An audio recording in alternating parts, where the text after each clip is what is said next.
आप देख रहे हैं धा न्यूज और मैं हूं अभिषेक मिश्रा। तो पश्चिम बंगाल विधानसभा चुनाव के नतीजे तकरीबन आ चुके हैं। देश के दूसरे राज्यों में विधानसभा के चुनाव हुए थे, उनके नतीजे भी तकरीबन सामने आ चुके हैं।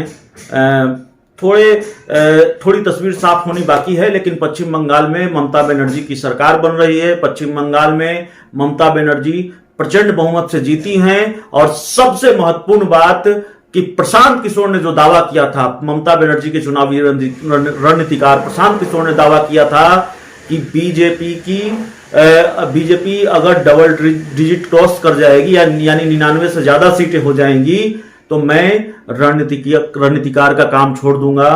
तो प्रशांत किशोर की भविष्यवाणी सही साबित हुई है। प्रशांत किशोर ने जिस विश्वास के साथ चैलेंज दिया था, उनका चैलेंज सही साबित हुआ है। प्रशांत किशोर अपने चैलेंज में जीत गए हैं। बीजेपी को इस चैलेंज में उन्होंने हरा दिया है। बीजेपी डबल डिजिट क्रॉस नहीं कर पाई है। अगर नतीजे यही हैं जो अब तक दिख रहे हैं, शाम के 4:30 बजे तक, शाम के 4:30 बजे हैं और अभी मैं घड़ी देख रहा था, तो 4:30 बजे तक अगर तस्वीर यही है तो फिर बीजेपी डबल डिजिट क्रॉस नहीं कर पाई है।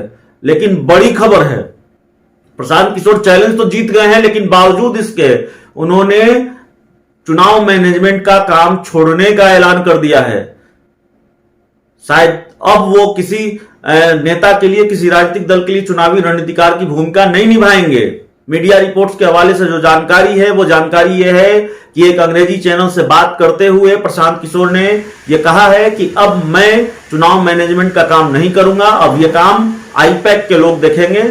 आप जानते हैं आईपैक वो संस्था है जिसके कर्ता धर्ता है प्रशांत किशोर, और एक टीम है सैकड़ों लोगों की जो हाथ बटाती है चुनावी मैनेजमेंट के काम में प्रशांत किशोर का,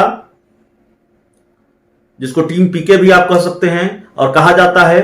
तो प्रशांत किशोर ने बड़ा ऐलान कर दिया है और इस ऐलान के साथ ही कई सवाल जहन में आते हैं, कई तरह का सस्पेंस। प्रशांत किशोर क्या बिहार की राजनीति में एंट्री मारने वाले हैं? प्रशांत किशोर पॉलिटिक्स में एंट्री मारने वाले हैं, यह तो तय है। प्रशांत किशोर पहले ही कह चुके हैं कि वो माफ कीजिएगा, वो पॉलिटिक्स राजनीति की शुरुआत करेंगे, अपने राजनीतिक सफर की शुरुआत करेंगे। एक बार राजनीति में वो खास कमाल नहीं कर पाए, जेडीयू में नंबर 2 की हैसियत रहे, मुख्यमंत्री नीतीश कुमार के विश्वास पात्र रहे और जेडीयू में काफी रसूखदार नेता रहे, लेकिन ज्यादा दिनों तक जेडीयू में नहीं रह पाए। उनका सफर जेडीयू में ज्यादा दिनों तक नहीं रहा। सीए और सीएबी को लेकर जब उन्होंने अपनी ही पार्टी के फैसले का विरोध किया, अपनी ही पार्टी को उसका संविधान याद दिलाया, तो प्रशांत किशोर को चलता कर दिया गया।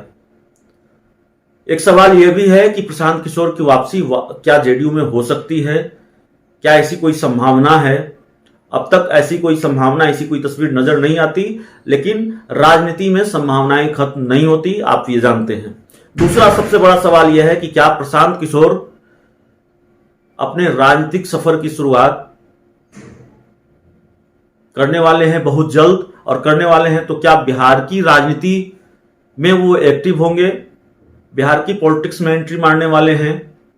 प्रत्यक्ष या अप्रत्यक्ष तौर पर बिहार की राजनीति में उनकी एंट्री होगी। आप जानते हैं प्रशांत किशोर ने बात बिहार की नाम से कार्यक्रम लॉन्च किया था। जेडीयू से निकाले जाने के बाद सीएम नीतीश कुमार पर लगातार हमला किया था और बिहार में बेरोजगारी और जो तमाम मुद्दे हैं उसको उठाया था, और ये सवाल उठाया था कि बिहार के लोग ही गुजरात में काम करने क्यों जाते हैं, गुजरात के लोग बिहार में काम करने क्यों नहीं आते हैं।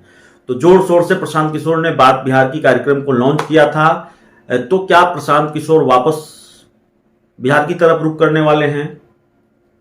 काम तो उन्होंने छोड़ दिया है चुनावी मैनेजमेंट का, और ये संकेत पहले ही दे दिए थे कि वो पॉलिटिक्स में आएंगे, वो अपना जो पॉलिटिकल जर्नी, अपने पॉलिटिकल जर्नी की शुरुआत फिर से करेंगे, उनका राजनीतिक सफर फिर से शुरू होगा। तो ये सफर क्या बिहार से शुरू होने वाला है? और अगर बिहार से शुरू होने वाला है तो यकीन मानिए बिहार की राजनीति में अभी बहुत कुछ बदलना बाकी है। अगर प्रशांत किशोर आ रहे हैं तो बिहार की राजनीति में ढेर सारी चीजें दिलचस्प होने वाली है, क्योंकि बीजेपी और जेडीयू जो इस वक्त कई बार आमने सामने नजर आती है, एजेपी कहती है दोनों सौतेले भाई हैं, और कई बार दोनों दलों के बीच सौतेले भाइयों जैसा झगड़ा भी नजर आता है। चाहे वो लॉकडाउन को लेकर हो या चाहे दूसरे मुद्दे को लेकर हो। कई बार आर पार की स्थिति सामने आई है, आमने सामने दोनों दल आ जाते हैं।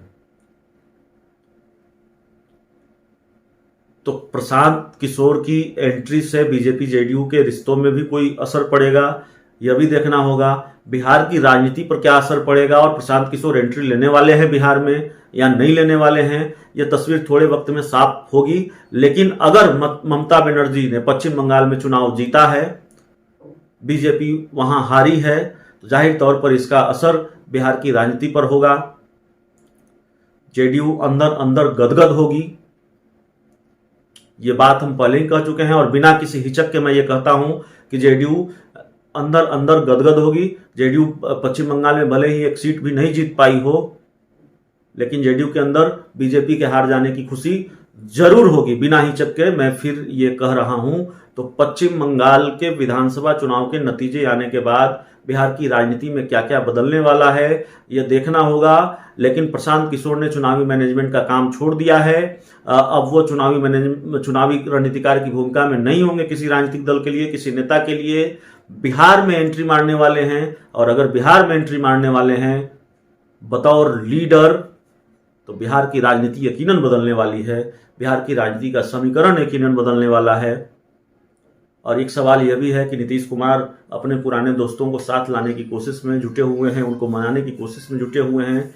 उपेंद्र कुशवाहा साथ आ सकते हैं, तो क्या प्रशांत किशोर और पवन वर्मा जैसे लोगों की वापसी भी जेडीयू में हो सकती है। इस खबर में इतना ही, इस पूरी रिपोर्ट में इतना ही। अगर आपने अब तक हमारे चैनल को सब्सक्राइब नहीं किया है तो कर लीजिए। बहुत बहुत धन्यवाद।